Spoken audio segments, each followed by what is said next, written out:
بسم اللہ الرحمن الرحیم۔ میں ہوں ڈاکٹر جی ایم چودھری اور اپنے programme current affairs with doctor G M Chaudhry کے ساتھ آپ کی خدمت میں حاضر ہوں۔ میں آپ کے سامنے جو تازہ ترین سیاسی، معاشی، بین الاقوامی یا خارجہ امور کے متعلق موضوعات ہیں ان پر اپنے خیالات پیش کرتا ہوں اور ملک میں رونما ہونے والے جو واقعات ہیں ان پر اپنی ماہرانہ رائے بھی پیش کرتا ہوں۔ آج میں ایک انتہائی اہم موضوع جو ہے اس پر بات کرنے چاہ رہا ہوں، اور وہ ہے کہ کیا پاکستان میں مختلف سیاسی قوتیں جو ہے ان کا ٹکراؤ ہونے جا رہا ہے۔ تو یہاں پر سب سے پہلے جو دلچسپ بات ہے وہ یہ ہے کہ پاکستان 75 سال بعد ایک بہت نازک صورتحال سے گزر رہا ہے، اور اس میں خاص طور پر ہمارے ہاں سیاسی پولرائزیشن یعنی کہ سیاسی جو تقسیم ہے کبھی اتنی واضح نہیں ہوئی جتنی کہ آج ہے۔ اس سے پہلے یہ ہوتا تھا کہ جو سیاستدان ہے وہ مختلف دھڑوں میں تقسیم ہوتے تھے، اور خاص طور پہ اس میں 2-3 طریقوں سے تقسیم کی جا سکتی تھی۔ مثلا اس میں ایک مذہبی طبقہ ہوتا تھا، ایک لبرل طبقہ ہوتا تھا، ایک جو مڈل طبقے کے لوگ ہوتے تھے، درمیانے نظریات کے لوگ، اور پھر اس کے علاوہ کچھ ریجنل سیاسی جماعتیں ہوتی تھیں۔ لیکن اس وقت ہمارے ملک میں یہ ہے کہ جتنی بھی سیاسی قوتیں ہیں وہ ایک نئے پیٹرن پر تقسیم ہو گئی۔ مثلا وہ تقسیم کیا ہے؟ پہلے میں نے بتایا کہ تقسیم کیا ہوتی تھی، لیکن آج کل تقسیم جو ہے وہ صرف 2 نقطہ نظر کے حوالے سے ہے۔ ایک pro establishment and pro establishment forces, اور دوسری جو ہے وہ اینٹی اسٹیبلشمنٹ فورسز۔ اب یہاں پہ میں آپ کو یہ واضح کرتا جاؤں کہ پاکستان میں یہ جو ورڈ اسٹیبلشمنٹ ہے یہ کس کے لیے استعمال ہوتا ہے۔ ویسے تو آپ کو اس کے متعلق کوئی شک نہیں ہے، لیکن ہمارے ملک میں ہمارے سیاستدان جو ہیں یا ہمارے جو رائٹرز ہیں یا انٹلیکچوئلز ہیں، لکھنے والے ہیں، جرنلسٹ ہیں، وہ اسٹیبلشمنٹ کا لفظ جو ہے وہ پاکستان آرمڈ فورسز کی کمانڈ یعنی کہ chief of the army staff کے لیے استعمال کرتے ہیں، چونکہ آرمی کا ایک کمپیکٹ اور کمپریہنسو نظام ہے۔ اس میں جو بھی وہاں ٹاپ کمانڈ سے حکم نکلتا ہے وہ نیچے تک امپلیمنٹ ہوتا ہے۔ کسی کو یہ جرأت نہیں ہوتی کہ وہ اس کو حکم کو چیلنج کر سکے کہ یہ غلط ہے، یہ غیر قانونی ہے یا غیر آئینی ہے۔ اس پر عمل کرنا جو آرمڈ فورسز کا ڈسپلن ہے اس کے لیے بہت ضروری ہوتا ہے۔ تو اس وقت کیا ہے کہ اس وقت ہمارے ملک میں ویسے تو تقریباً 1955 سے لے کر ہماری جو سیاسی سوچ اور سیاسی جماعتیں وہ 2 واضح دھڑوں میں تقسیم تھی۔ ایک پرو اسٹیبلشمنٹ تھی اور دوسرے اینٹی اسٹیبلشمنٹ ہوتی تھی،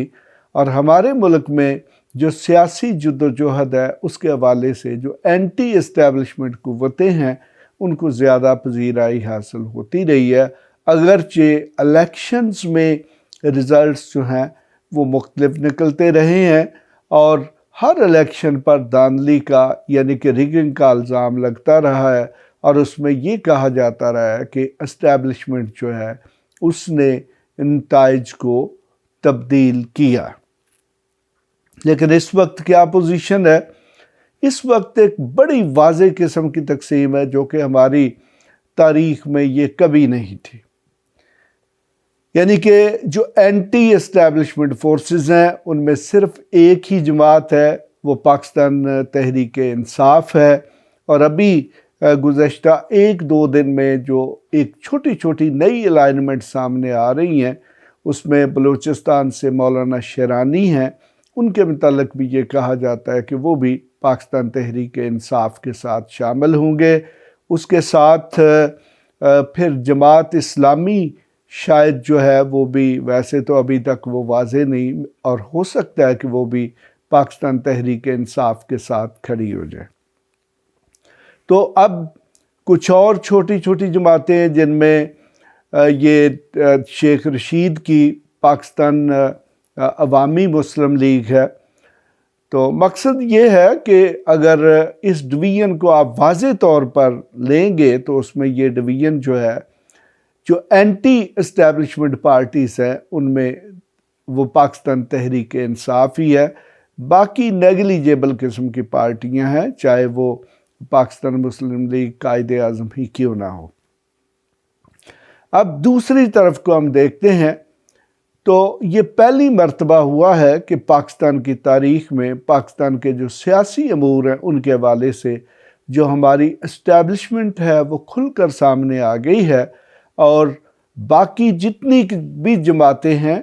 جن میں چاہے وہ پاکستان پیپلز پارٹی ہے، پاکستان مسلم لیگ نواز ہے، یا ایک بہت بڑا اتحاد جو ہے وہ پی ڈی ایم کی صورت میں موجود ہے، جو کہ تقریباً 13 جماعتوں کا اتحاد ہے، یعنی کہ ملک کی جتنی بھی سیاسی فورسز ہیں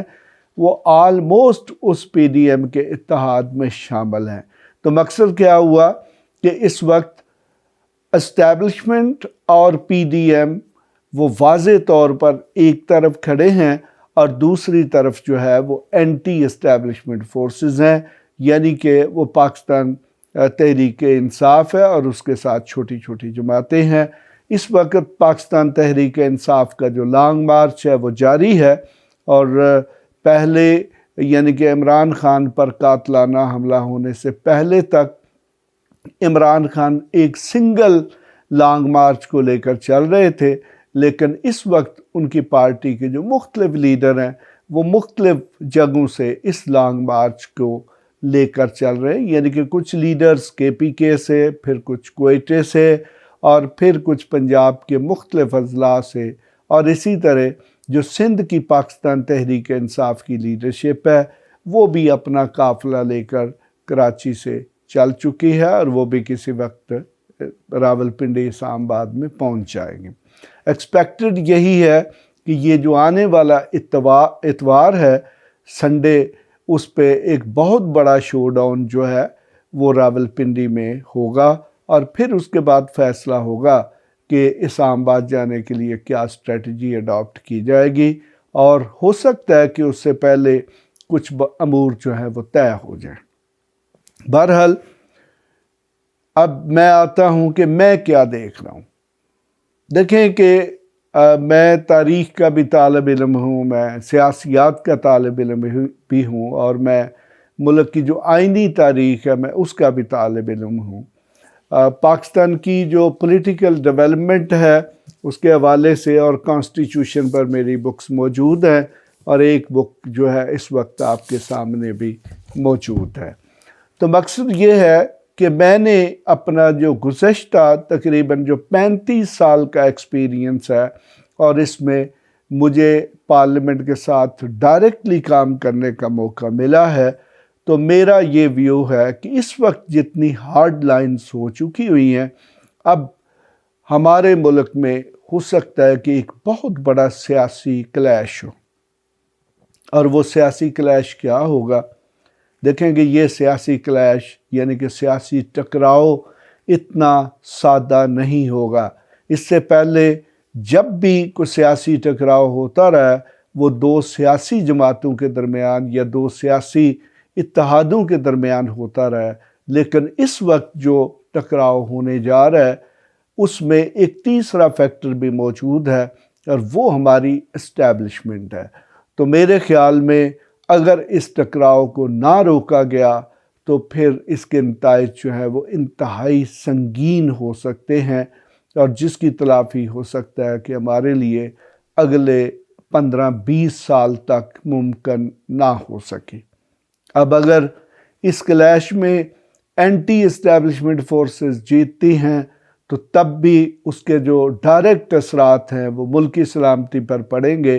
اور اگر فرض کر لیں کہ ہماری جو پرو اسٹیبلشمنٹ قوتیں جیتتی ہیں تو اس کے نتیجے میں بھی پاکستان کا جو دستوری ڈھانچہ ہے، آپ سمجھ لیں کہ اس کے جو چولہے ہیں، جو اس کا سٹرکچر ہے، وہ ہل کر رہ جائے گا، اور پاکستان کے جمہوری سٹیٹس پر، پاکستان کے آئینی سٹیٹس پر بہت زیادہ سوالات کھڑے ہو جائیں گے۔ لیکن اب دیکھتے ہیں کہ کیا ہماری یہ دونوں قوتیں ہیں، کیا ان پر کچھ سینٹی پرویل کرتی ہے یا نہیں، کیا یہ عقل سے کام لیتی ہیں کہ نہیں، کیا یہ ملکی سلامتی کو مد نظر رکھتی ہیں کہ نہیں، کیا یہ نیشنل انٹرسٹ یعنی کہ قومی مفاد کو مد نظر رکھ کر کوئی اچھا فیصلہ کرتی ہیں یا نہیں، یا پھر وہ ٹکراؤ کی طرف جاتی ہیں۔ اس وقت میں کچھ نہیں کہہ سکتا، یہ آنے والا وقت ہی بتائے گا کہ کیا ہونے جا رہا ہے۔ لیکن جو صورتحال اس وقت ہمارے سامنے موجود ہے، وہ اسی طرف کی نشاندہی کرتی ہے کہ شاید اس وقت ایک ٹکراؤ جو ہے وہ اینٹی اسٹیبلشمنٹ اور پرو اسٹیبلشمنٹ قوتوں کے درمیان ہونے جا رہا ہے۔ دیکھتے ہیں کیا ہوگا، آپ بھی دیکھیے۔ اس کے ساتھ ہی میں آپ سے اجازت چاہتا ہوں۔ خدا حافظ۔